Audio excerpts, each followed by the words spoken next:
هل احنا بقى بنعمل اللي علينا وبنستعد للكلام ده؟ ابسط حاجه، كل واحد يتمسك باخلاقه، بدينه، يتمسك بالصح وما ينساقش ورا الزحمه الكبيره قوي اللي احنا فيها دي.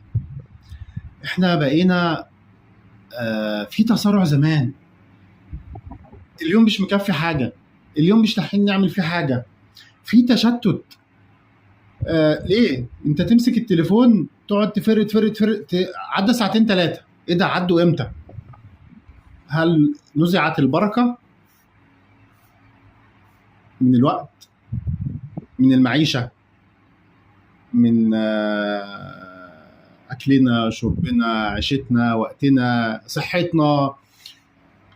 هل سؤال، هل في تغييرات كونيه حصلت في الفترات السابقه زي كورونا؟ ولما الدنيا كلها اتقفلت ايه اللي حصل حوالينا؟ ما حدش عارف ايه اللي حصل حوالينا.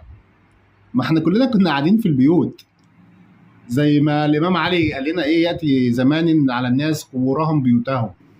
كلنا قاعدين في بيوتنا زي كأننا قاعدين في مقابرنا.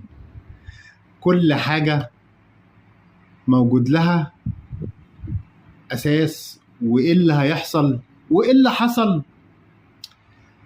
بس الموضوع محتاج إيه؟